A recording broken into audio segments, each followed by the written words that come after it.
Hello everyone. आज के lecture number 5 में कौन से पॉइंट्स हम डिस्कस करने जा रहे हैं। हमारे टॉपिक्स फॉर डिस्कशन है what is requirement, software requirements with example, IEEE definition of software requirements, sources of requirements, level of software requirement, what is requirement engineering, tool support for requirement engineering. What is requirement? Webster की dictionary के मुताबिक requirement दो हिस्सों का मजमूआ है, something wanted और needed. Wants क्या होती हैं और नीड्स क्या होती हैं? वांट्स बेसिकली कहते हैं डिजायर को, जो चीज आपकी जरूरत तो नहीं है लेकिन वो आपकी डिजायर है। इसी तरह सॉफ्टवेयर बनाने के अमल में अगर कोई चीज जो है वो नीडेड में आती है तो इट मीन्स कि उसके बगैर सॉफ्टवेयर नहीं चल सकता। लेकिन ऐसी बहुत सी रिक्वायरमेंट्स होती हैं जिनके बगैर सॉफ्टवेयर तो परफॉर्म कर सकता है और वो वांटेड में आती हैं। So there is a great difference between wanted and needed. A whole explanation of what the software system will perform without describing how it will perform is called software requirements. Software requirement का focus जो है वो what पे होता है, not about how it will perform. यानी कि requirements जो हैं वो ये specify करती हैं कि system ने actual में करना क्या है, ना कि ये कि कैसे perform करना है। इसमें ऐसे फीचर्स और फंक्शनैलिटीज हैं जो कि सिस्टम परफॉर्म करेगा, लेकिन वो ये डिफाइन नहीं करता कि कौन से एल्गोरिदम इसमें इस्तेमाल होंगे, क्या कोड इसमें इस्तेमाल होगा, इम्प्लीमेंटेशन डिटेल्स कौन सी होंगी। ये डिजाइनर का और कोडर और डेवलपर का काम है कि वो ये देखे कि हाउ इट विल परफॉर्म, जबकि क्लाइंट है उसका काम सिर्फ ये है कि वो बताए कि एक्चुअल में सॉफ्टवेयर ने क्या काम परफॉर्म करना है। So software requirements are complete specification of the preferred external behavior of the system to be developed. तो सॉफ्टवेयर रिक्वायरमेंट असल में यूजर पर्सपेक्टिव से बताता है कि सॉफ्टवेयर ने एक्सटर्नली कैसे बिहेव करना है। एग्जांपल के तौर पर ये सॉफ्टवेयर रिक्वायरमेंट की एक पिक्टोरियल डायग्राम है जिसमें बताया गया है कि सॉफ्टवेयर रिक्वायरमेंट ये बताता है what it should do and not how it works. ये बताता है कि सिस्टम के क्या फीचर्स और फंक्शनैलिटीज होंगे, क्या यूजर एक्शन सिस्टम परफॉर्म करेगा, सिस्टम का रिस्पॉन्स क्या होगा। ये नहीं बताता कि इसमें किस तरह के कोड और एल्गोरिदम्स यूज होंगे, टेक्निकल डिटेल्स क्या होंगी और इंटरनल लॉजिक क्या होगी। क्लाइंट का काम सिर्फ इतना है कि वो ये बताए कि जो सॉफ्टवेयर बनाया जाएगा उसके अंदर फीचर्स कौन कौन से होंगे, और ये यूजर के पर्सपेक्टिव से देखा जाएगा कि सिस्टम का एक्सटर्नल बिहेवियर कैसा होगा। ठीक है, user can log in, user can upload file, system shows error messages, system can send notification. ठीक है, these are all called external behaviours of a system. For example food delivery app. Food delivery app में क्या होता है, customer है वो place करता है order, track delivery and user can make payment. ठीक है, these are all functional requirements और requirements of a software system. लेकिन इसमें ये इंक्लूड नहीं है कि इस सारे प्रोसेस में कौन सा डेटाबेस यूज होगा, कौन से एल्गोरिदम्स यूज होंगे या कौन सी प्रोग्रामिंग लैंग्वेजेस इन्वॉल्व होंगी। ठीक है, इस सॉफ्टवेयर रिक्वायरमेंट का फोकस इसलिए किस पर है, what the system should do, not how it does it. Software requirements. Software requirement basically consists of conceptual declaration of services or constraints and lengthy mathematical functions. Software requirement तीन चीजों का मजमूआ है। Conceptual declaration of services number 1 क्या है कि कौन से काम वो परफॉर्म करेगा, सर्विसेज। नंबर 2 उसमें कौन सी लिमिटेशन लगेंगी, कंस्ट्रेंट्स किस किस्म की होंगी। ठीक है, सर्विसेज का तो हमने डिटेल जो भी सॉफ्टवेयर है उसके लिहाज से सर्विसेज डिवाइडेड होंगी। कंस्ट्रेंट्स की हम मिसाल इस तरह से दे सकते हैं कि अगर ये लिमिट लगा दी जाए कि सिर्फ एडमिन ही डेटा डिलीट कर सकता है उस सॉफ्टवेयर से, तो दिस इज कॉल्ड लिमिटेशन और कंस्ट्रेंट। और या फिर सिस्टम जो है वो रिस्पॉन्ड करे 2 सेकंड के अंदर अंदर। ठीक है, this is also called constraint. Software requirement जो है वो लेंथी मैथमेटिकल फंक्शंस पर मुश्तमिल भी हो सकता है, बट इट डिपेंड्स कि एडवांस सॉफ्टवेयर सिस्टम में ये इस्तेमाल होता है या फिर साइंटिफिक सॉफ्टवेयर या AI मॉडल्स में। So software requirement may consist of the agreement itself or the component of the tender of agreement. Component of the tender means के उस जो भी टेंडर है, जो कि प्रपोजल है, जो कि सबमिटेड किया गया है प्रोजेक्ट के लिए, उसका पार्ट होता है, या part of the technical file. It means कि इसमें डिटेल्ड डिस्क्रिप्शन होती है जो प्रोडक्ट बनाने जा रहे हैं उसके बारे में।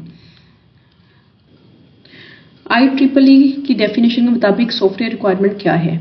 Software requirement is a condition that must be fulfilled or possessed by a system. Software requirement is a condition means what must be fulfilled और पोजेस्ड बाय अ सिस्टम, कि सिस्टम क्या काम पूरा करेगा या परफॉर्म करेगा टू सेटिस्फाई अ कॉन्ट्रैक्ट, ताकि जो एग्रीमेंट हुआ है क्लाइंट का उस डेवलपर के साथ उसको पूरा कर सके। स्टैंडर्ड जिस बिजनेस के लिए वो सॉफ्टवेयर बनाया जा रहा है उनके रूल्स जो है वो पूरे करे। स्पेसिफिकेशन मींस टेक्निकल डिस्क्रिप्शन, कि जो कुछ उस सॉफ्टवेयर में बनाया जाना है उसको राइट करे। और अदर फॉर्मली इम्पोज डॉक्यूमेंट, और दूसरे तमाम लीगल डॉक्यूमेंट जो उस रिक्वायरमेंट के लिए ज़रूरी हैं वो सब इसका हिस्सा हैं।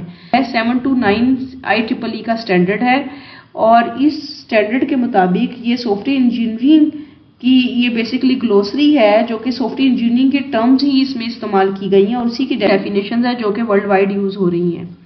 आपका क्या ख्याल है कि अगर कोई सॉफ्टवेयर बने और उसमें एक दो रिक्वायरमेंट्स पूरी ना हो तो क्या वो सॉफ्टवेयर कामयाब हो जाएगा? ऐसा नहीं है। अगर कोई सॉफ्टवेयर एग्रीमेंट के मुताबिक सॉफ्टवेयर रिक्वायरमेंट में एक दो रिक्वायरमेंट्स भी रहती हैं तो इट मीन्स वो सॉफ्टवेयर फेल है या इनकम्प्लीट है। That's why this is a condition that must be met to satisfy contract, standard, specification और formal document. What are sources of requirements? Different sources of requirements are important to develop a software.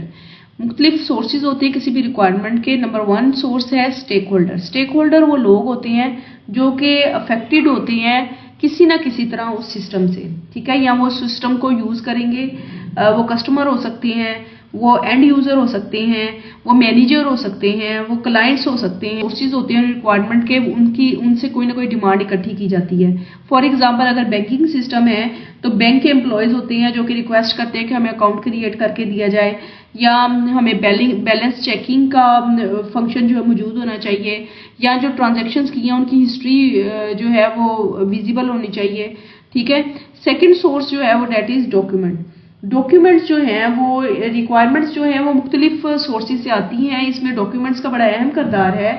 ये different तरह के documents हो सकती हैं, जैसे कि user manual documents हो गए, टेक्निकल रिपोर्ट्स हो गई, रिक्वायरमेंट स्पेसिफिकेशन डॉक्यूमेंट्स हो गए, जिस बिजनेस के लिए रूल स्पेसिफाई किए उनके रूल्स हो गए, रूल्स डॉक्यूमेंट हो गए। सो ये जो डॉक्यूमेंट्स हैं एक्सप्लेन करते हैं कि सिस्टम ने क्या बिहेव करना है, कैसे वो सिस्टम जो है वो असल में चलेगा। उसके बाद हमारे पास आ जाते हैं एग्जिस्टिंग सिस्टम। पहले जो सिस्टम है उसमें जो कमियां हैं वो एक्चुअल में न्यू सिस्टम की रिक्वायरमेंट बन जाएंगे। फॉर एग्जांपल हम कहते हैं कि बैंक के जो पुराना सिस्टम है उसको अपग्रेड करना है, उसमें नए फीचर्स का इजाफा करना है, और जो पुराना सिस्टम है उसमें से कोई ना कोई प्रॉब्लम्स जो है वो निकालने हैं। उसके बाद हमारे पास आ जाता है डोमेन और बिजनेस एरिया। जिस सॉफ्टवेयर को बनाने जा रहे हैं वो सॉफ्टवेयर किस एनवायरनमेंट में चलना है, that is called its domain. For example वो एजुकेशनल सॉफ्टवेयर है, एजुकेशन की डोमेन में चलना है।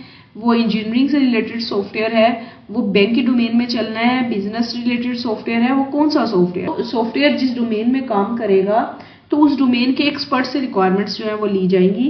फॉर एग्जाम्पल अगर कोई फाइनेंशियल सॉफ्टवेयर बनाना है तो बैंक के एक्सपर्ट्स जो है इसके लिए यूज होंगे। हॉस्पिटल सिस्टम्स बनाना है तो doctors as an expert requirements देंगे, ठीक है। इसी तरह और भी डिफरेंट रिक्वायरमेंट्स हो सकती हैं, जैसे लॉज एंड रेगुलेशंस, ठीक है, जो कि गवर्नमेंट की तरफ से आती हैं, जिसमें प्राइवेसी लॉज हो सकते हैं, रेगुलेटरी सॉफ्टवेयर सिक्योरिटी की रेगुलेशंस हो सकते हैं, and so on.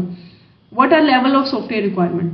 Stake holders explain करते हैं रिक्वायरमेंट्स को मुख्तलिफ लेवल ऑफ डिटेल में, ठीक है। व्हाट वर्सेस हाउ, यानी कि उनका फोकस जो है वो बेसिकली सॉफ्टवेयर में की डेस्टिनी क्या है। मिसाल के तौर पे अगर कहीं आप सफ़र करते हैं एक जगह से दूसरी जगह, तो जहां आपने पहुंचना है वो आपका गोल है। स्टेक होल्डर का काम है कि वो गोल के बारे में बताएं। आपने कैसे पहुंचना है, थ्रू बस पहुंचना है, थ्रू कार पहुंचना है, थ्रू साइकिल पहुंचना है, ये बताना जो है वो स्टेक होल्डर की रिस्पॉन्सिबिलिटी नहीं है, ये डिजाइनर्स का और कोडर्स का काम है।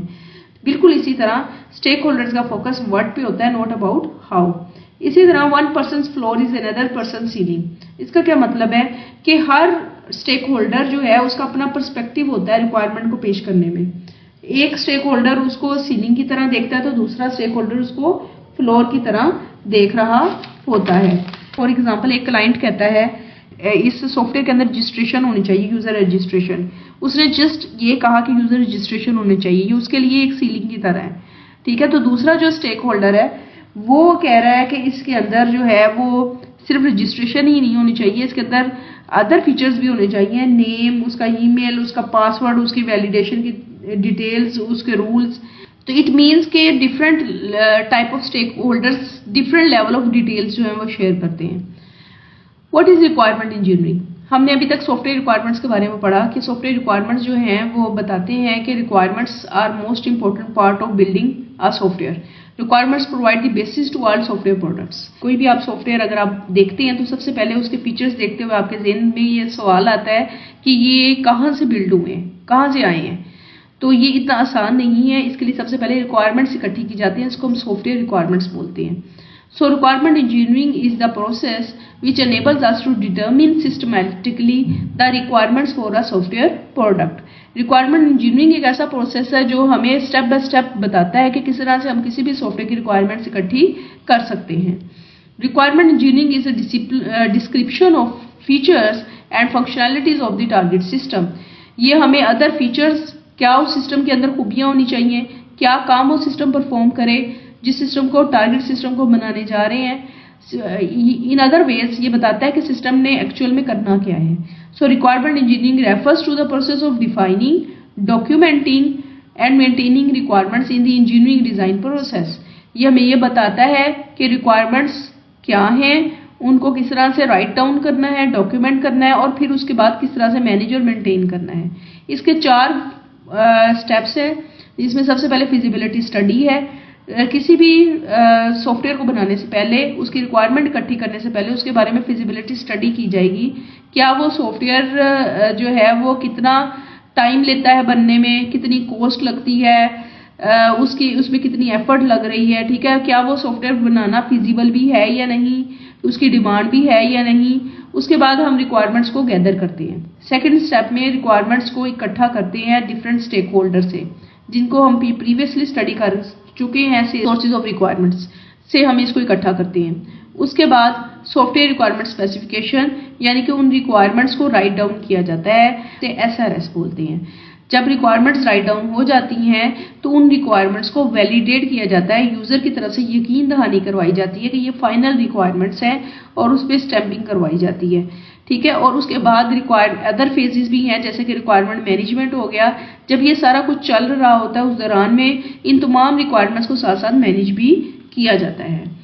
Tools support for requirement engineering. Different tools जो है रिक्वायरमेंट इकट्ठी करने के लिए यूज होते हैं, जैसे कि ऑब्जर्वेशन रिपोर्ट्स, जो कुछ ऑब्जर्व किया जाता है। फॉर एग्जांपल हमने एग्जिस्टिंग सिस्टम्स में पढ़ा था कि हम ऑब्जर्वेशन करते हैं, प्रॉब्लम्स को फाइंड आउट करते हैं, जिसकी बेस पर हमने न्यू सिस्टम डेवलप करना है, वो हमारी रिक्वायरमेंट्स बन जाती हैं, उनकी बेस पर रिपोर्ट्स तैयार की जाती हैं।